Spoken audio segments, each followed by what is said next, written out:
Hi! Welcome to my channel mga lods. Ate Daday. Andito na naman si Ate Daday yung sa kusina magluluto. Ayan, magluto ako ng beef broccoli. Linaga ko na yan. Pinalambot ko na yan. Kanina, gi-pressure cooker ko siya. At ito ang mga panakot. Iyan ang beef. Ayan, may sili, may loya, bawang, at saka sibuyas. At ngayon mag-gisa na ako. At ito pala ang broccoli. Fresh na fresh.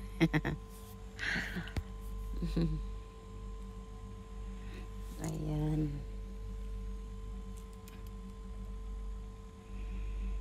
At magprito din ako ng isda. Hi! Ito, magsimula na tayo. Pagluto. Lagyan ko muna ng mantika para igisa ko sa mga panakot. Sibuyas, sibuyas, loya at saka sili at bawang. At ilagyan ko na din ng isang kawali ng mantika para mag-ano ako. Prito ng isda.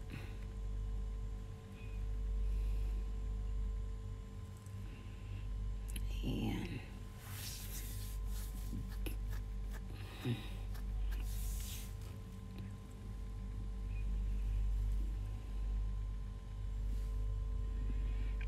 Ayan. Ito. Kararating ko lang kasi mga lods. Galing sa trabaho ko. Nagutom. Si Ate Daday niyo. Kaya pagdating nagdipros agad ng maluto. At ito na. Simulaan na. Ilagay ko na yung bawang. Tas mix lang ng mix.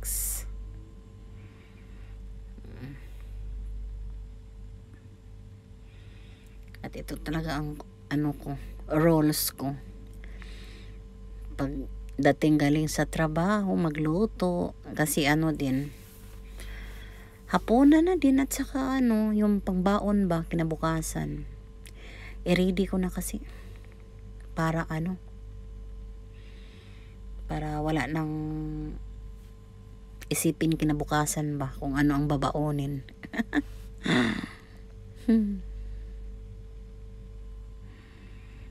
Ayan. Luto lang ng luto.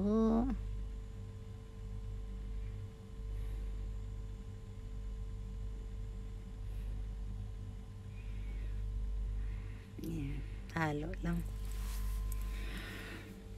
Mga lods, maraming salamat talaga sa inyo, sa lahat ng mga followers ko, sa support nyo sa akin. Maraming salamat talaga mga lods.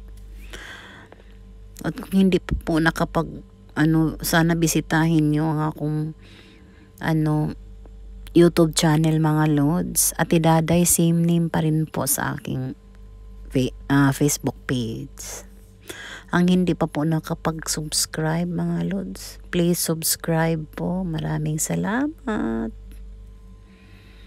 Mag-start na ako ng prito ng isda. Yung isda nga yun, tuloy man yan sa amo. Uy, sa mga ba sa Cebu, tuloy man amo nga pangalan na. Lami kayo po na siya ko kanana ang ununan. Lami po na siya ununan mga lods. Paborito na ako.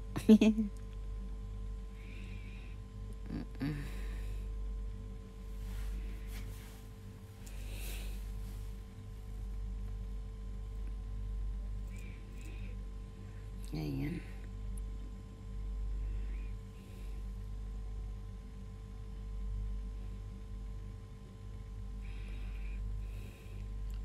Pinalakasan ko ang apoy. Para dili mo pilit ba.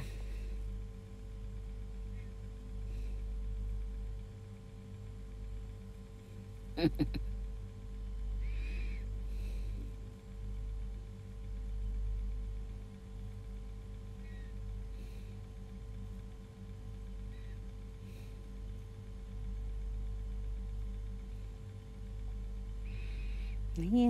ito ang kusina namin. Maliit lang siya. Kasi konti lang din kami sa isang flat. Maliit din kasi nga flat, kaya ano, maganda ang ano eh. Maliit lang na flat, para konti lang din ang tao ba na nakatira. Hindi crowded. Pangit kasi kung malaki, ang daming tao. Tapos madumi na. Kagaya yung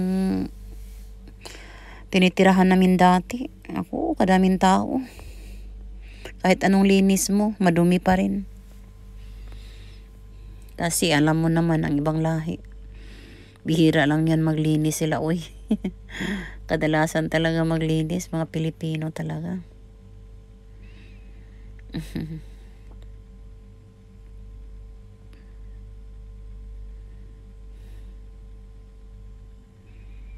Ayan.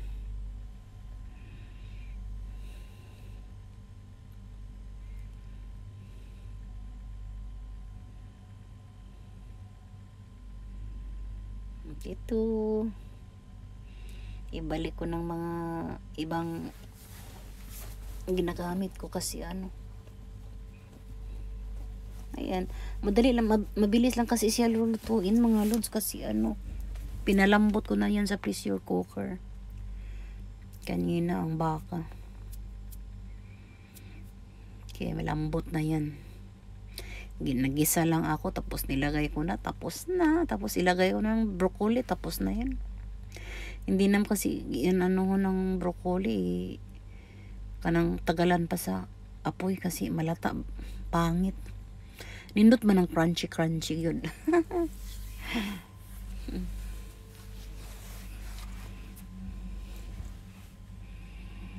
Crunchy. Ayan.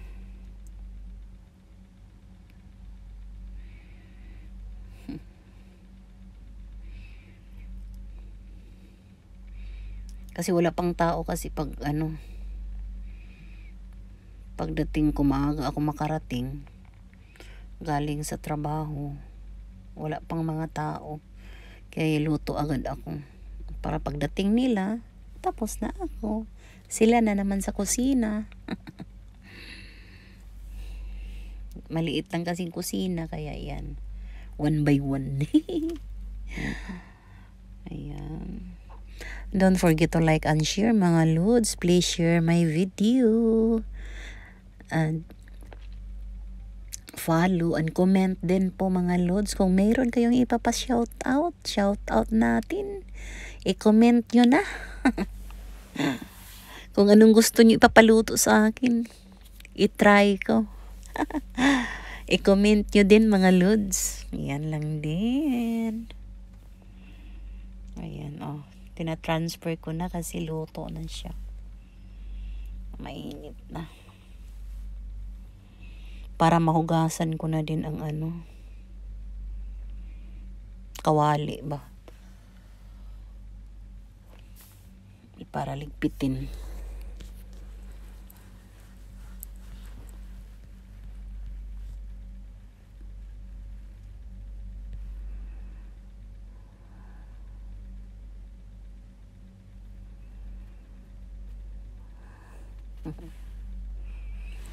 Hugas na, gihugasan ng kawali. Para dili na samok ba ang magsunod. Wala na mga butang diha sa hugasanan. Wala man talaga kami kuan, kay ikaw man ang magluto tanan, kami tanan jud. Ikaw man ang magluto, amo ginang hugasan dayon, wag gini mahabilin diha sa kuan, lababo. Kay dili ba kita ra usag ang kuan ba nagpuyo. Naapoy lain puyo. Hugasan ginadayon.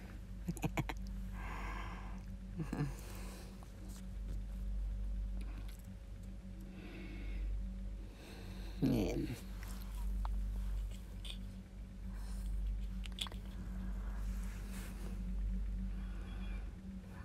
pagkatapos limpyuhan na yun ang kalan para magsunod. Musunod pud ba nga limpyuhan pud nila. Dili na to biyaan nga kuan lagi nga. Dili na to limpyuhan ang kusina hasta ang kalan kay sus.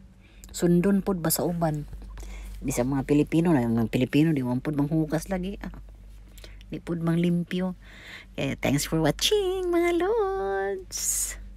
Don't forget to like and share and follow and please subscribe my YouTube channel mga lods. Salamat.